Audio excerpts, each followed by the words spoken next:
Chase Claypool absolutely broke out in Week 5 of this NFL season. He had 7 catches for 110 yards and 3 touchdowns, plus another touchdown on the ground, and he also had a touchdown that was called back because of pass interference. This kid is a young star, and he is right now considered the 3rd best rookie wide receiver in the NFL. He became the 3rd rookie to ever have 4 touchdowns in a game, and this kid looks like he's the future of the Pittsburgh Steelers. He got the nickname Mapletron in the offseason because of his comparisons to Calvin Johnson and the fact that he's from Canada. Even though the Steelers had weapons such as James Washington, Deontay Johnson, and Juju Smith-Schuster, Claypool may have the highest ceiling of all of them, and he looks like a young star in the NFL. Claypool was a big-time player coming out of high school in Canada, and he took his talents to Notre Dame and became a star there in 4 years. But his story is pretty miraculous if you think about it. So today we will be talking about the story of Chase Claypool, his time at Notre Dame, and why I think he's a young star in the NFL. But first, if you love football, NFL, or college, be sure to hit that subscribe button, as I have a ton of cool content coming soon, and you guys definitely won't want to miss out on that. I'm changing up the way I do things on YouTube, so I'm trying to have more fun with my videos and interact with you guys more, so be sure to drop a comment on what you think and what player or topic I should do next. Every time you guys hit that like button, share this video with your friends, and just staying until the end will help the video grow and help my channel do better, and I really appreciate that. I am pumped to tell you guys Claypool's story today, so without further ado, let's get started. When you think about recruiting hotbeds for college football, you think of places like Texas, California, Florida, and Georgia. Definitely not Canada. Chase Claypool comes from British Columbia, and not a lot of NFL or college football talent comes out of Canada, except, fun fact, Chuba Hubbard's from Canada. Chase started playing football when he was 8 years old, but it was always about having fun and not as much about a potential avenue for him. He was always more athletic, bigger, stronger, and faster than all the other guys, but he really had no idea the kind of promise and potential football could have for him.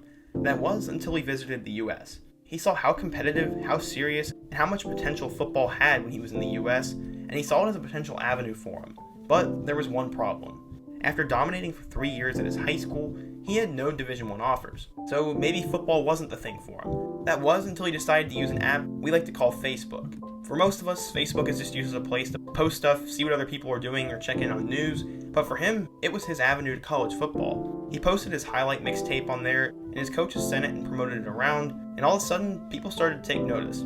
His first offer came from Nevada, and he was so excited, he didn't even believe it at first. He thought it would be his only offer, so he said he knew everything about Nevada, and he was planning on going there. But little did he know, he was going to blow up. At 6'6" with his athleticism, schools from all over the country started to call on him, and he had 12 more offers by the time his senior year had rolled around. Some of the schools that were contacting him included Michigan, Oregon, Tennessee, Washington, and Notre Dame. Those are all big-time programs, and it was honestly shocking for him. He decided to settle on Notre Dame before his senior year, and he would commit there and sign there when signing day came around. He caught 58 passes for 1,473 yards and 18 touchdowns his senior year, while also rushing for 8 touchdowns and playing on the defensive side of the ball. This dude was good at everything, and he absolutely loved the game of football.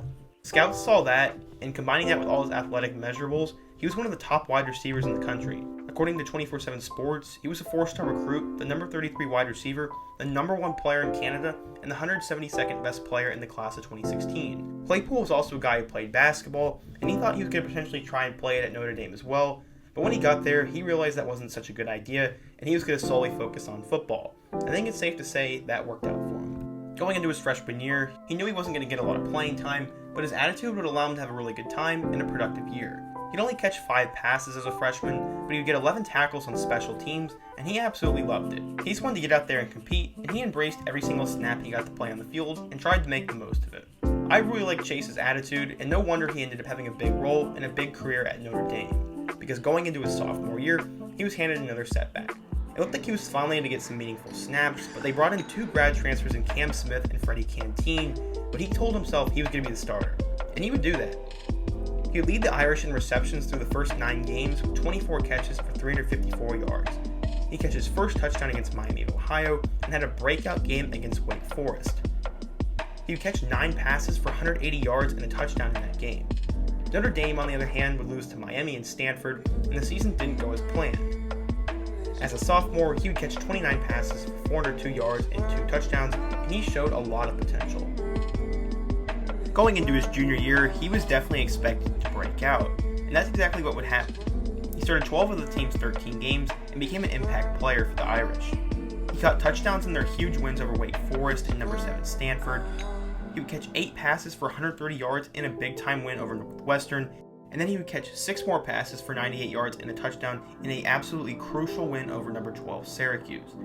He would finish the year with a really good game against USC, and this would send Notre Dame to the playoff. The Irish were undefeated at that point, and they were matched up against Clemson in the first round of the playoff. Unfortunately for Notre Dame, they were blown out 30-3, but Claypool did get the college football playoff experience, and he caught 2 passes for 8 yards. As a junior, he definitely broke out as he led the team with 50 catches for 639 yards and 4 touchdowns. Going into 2019, he was seen as an NFL prospect, but he needed to have a big year to put all those worries to rest. He had a big game to open up the season against Louisville, but Notre Dame was in some serious trouble after they lost on the road to number 3 Georgia. He had a then career-high 2 touchdowns against Bowling Green a couple weeks later, but after a loss to Michigan, the Irish's season and playoff hopes were kind of done. He would catch 8 passes for 118 yards in an absolutely thrilling come-from-behind win over Virginia Tech, and then he exploded for the best game of his career.